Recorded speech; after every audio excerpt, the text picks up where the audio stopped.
Rymir Carter provides evidence. Jay-Z used outdated family photos to deceive his mother. Very few people paid attention when Rymir Carter initially spoke up.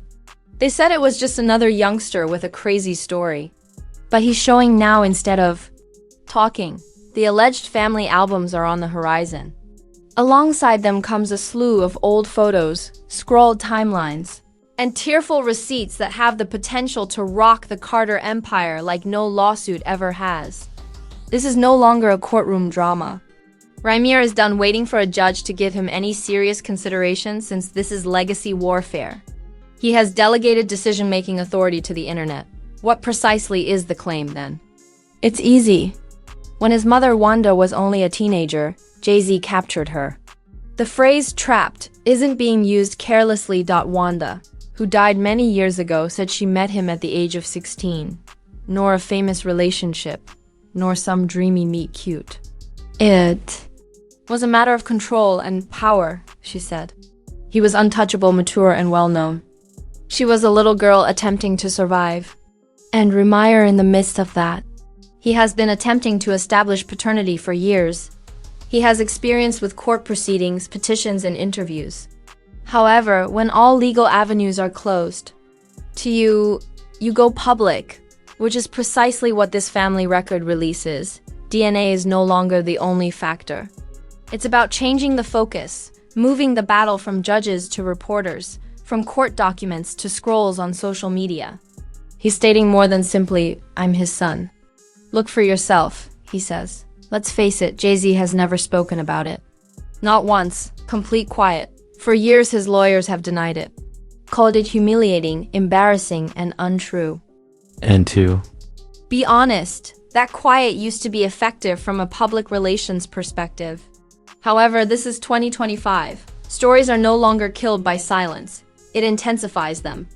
People are sick of being coldly rejected and hearing pretentious words. They desire openness, feeling, and susceptibility. Rymir is also giving it his all. He leads with pain rather than influence every time he speaks. It is audible in his voice. Money is not what he's after. He's seeking one's identity. He is searching for the truth. His mother passed away with the conviction that she had a child with one of the most influential musicians. And year after year, case after instance, the existence of that child has been wiped out.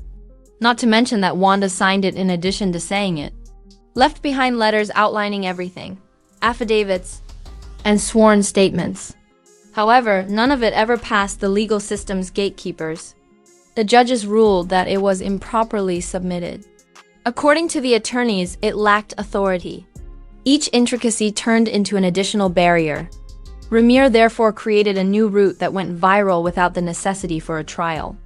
This family album isn't just a photo booth scrapbook from Dollar Tree. The chronology is carefully managed. Childhood pictures, early recollections, and records that convey the message. This is my life, and for years I have been telling you. The internet already is, whether a judge agrees with it or not.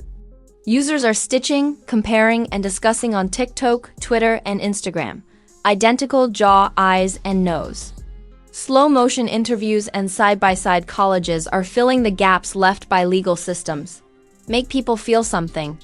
It's also effective. People aren't merely curious. They have a stake. It's being handled like a real crime. Who is telling lies? Who is being protected?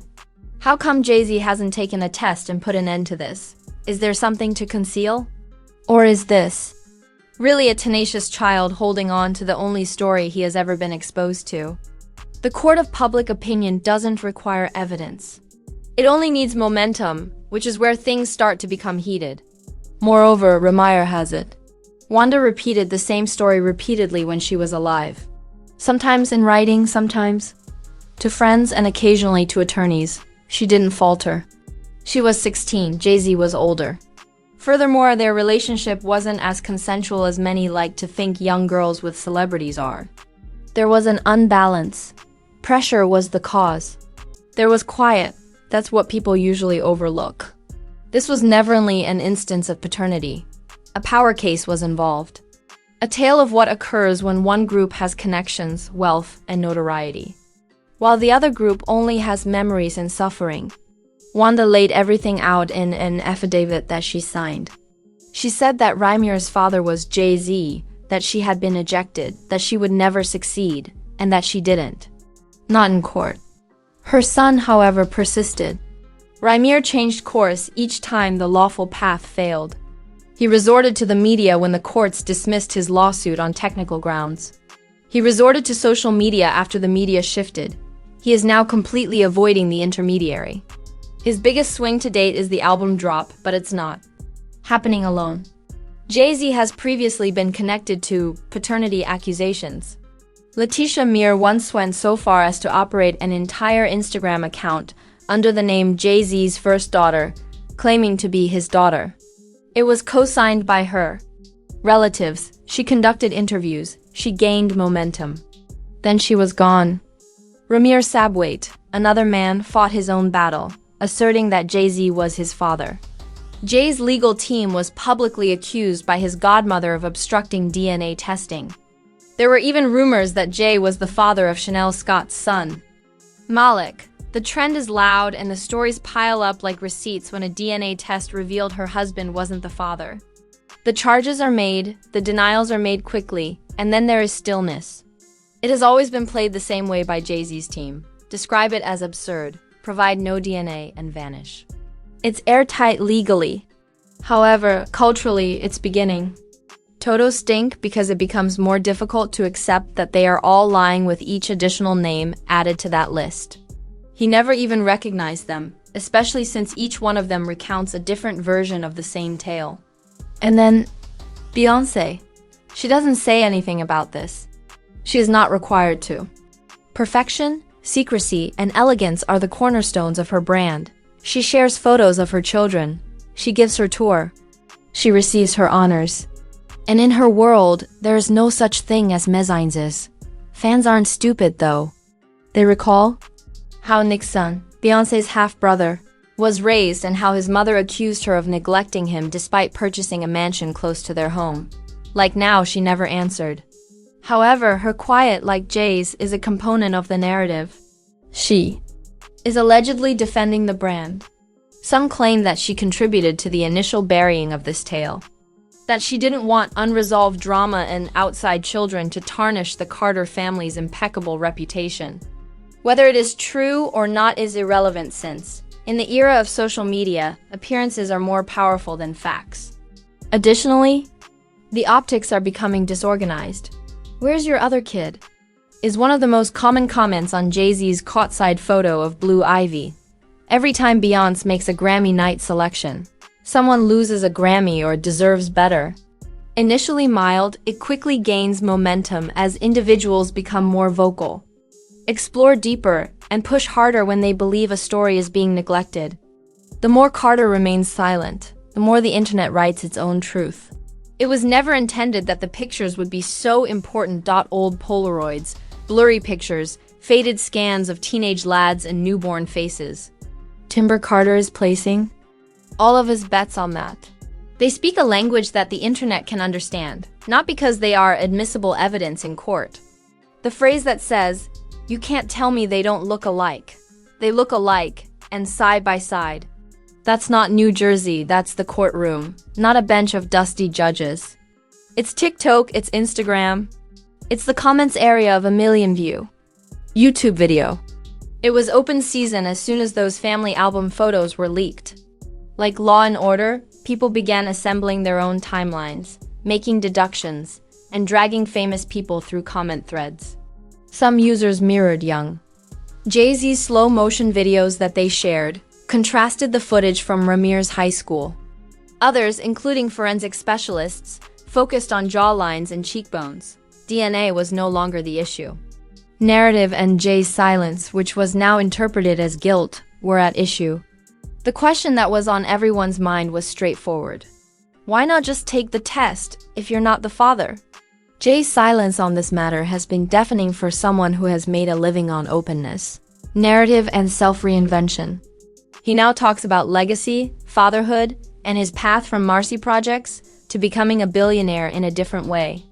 When fans hear those remarks, They consider the young man who says he has been abandoned for decades. Not only abandoned, but deliberately disregarded. Really, if Jay weren't Jay, this wouldn't hurt as much. He's Not another star, he is a hip-hop king, he's the blueprint. The guy who created generational wealth out of nothing, who offered black entrepreneurs a symbol of hope, and who transformed suffering into power. However, if he is avoiding fatherhood in particular, what does it say about the perception that we have all adopted? Rymir was never the only character in this tale. It's about how readily power can alter reality and create the appearance of perfection. Jay-Z doesn't have to prevail in court. All he has to do is outlive it. The public forgets with enough time, silence, and legal haze. However, it is not how 2025 operates. Others delve deeper into a story the more people attempt to conceal it. Additionally, when that tale features a distraught mother, a son pleading for approval, and when a billionaire refuses to change, it becomes a morality play. There is collateral harm to Beyoncé's brand. It doesn't matter if she requested Jay to keep it a secret if she knew, or if she's just trying to maintain harmony behind closed doors. By default, her image is now entangled in this quagmire. As far as legacy goes, fans don't distinguish her from Jay-Z. They view them as a single entity. And the entire picture begins to fall apart when one person appears to be concealing something. For Rymir, it's not just about justice. It's about being alive. The question gets heavier, harsher, and more personal with each year that goes by without recognition. He's not requesting a check. He isn't asking for an inheritance. All he desires is anything a youngster wants. To be recognized, to be told, yes, I am aware of your identity. However, in this instance, silence is more loud than any denial. Portfolios worth billions of dollars are not where legacy lives. It is there in the stories that people tell when you are not around. And now, a young person with a photo album and a Wi-Fi connection is rewriting Jay-Z's legacy. The courts might have let him down. He might have been buried by the attorneys. The internet, however, is paying close attention and listening.